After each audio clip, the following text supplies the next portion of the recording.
are you running? Why are you running? Dati, nung hindi pa ban ang paputok, ay ganito ginagawa namin. Pre, paliparin natin tong lata gamit tong paputok. Tara, tara.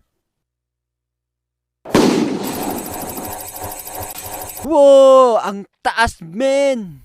Muntik na din ako madali ng paputok dahil sinubukan kong sindihan yung isang paputok na maikli na lang yung fuse. Wag na wag niyong gagayahin to, mga bata. Wag mamumulot ng mga paputok na hindi pa sumabog. Delikado.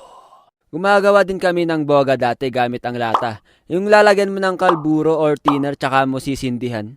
Fire in the hole!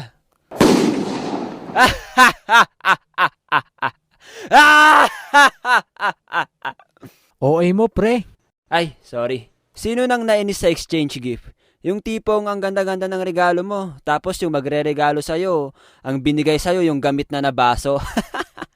Minsan, maintindihan na lang natin dahil siguro walang pambili. Pero kung sinadya mo mang gawin yan, isa kang loko-lokong bata. Tuwing sumasapit ang Pasko, napapagtripan naming ng mga tropa na maki-house to house. Pre, tara maki-house to house tayo. Tara, punta tayo sa may pinakamaraming handa.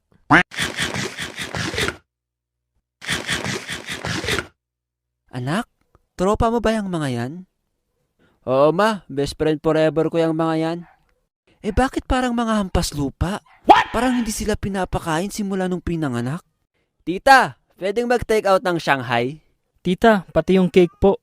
Pati po yung spaghetti, tita. Baka mapanis bukas. Sayang naman. Ang kakapal! Ninong, pamasko ko po. Wala akong pera ngayon, bata. Pero sabi nyo po, bibigyan nyo ako this year. Sabi nyo, babawi kayo ngayon. Alam mo, bata, walang pera si Ninong ngayon dahil sa COVID. Dahil isa ka lang namang ampon. Eto, 20, bili mo ng RC. Pro tip sa Pasko, wag na wag yung ibibigay sa magulang nyo ang pinamaskuhan nyo. De, joke lang. Bigay nyo pag kailangan.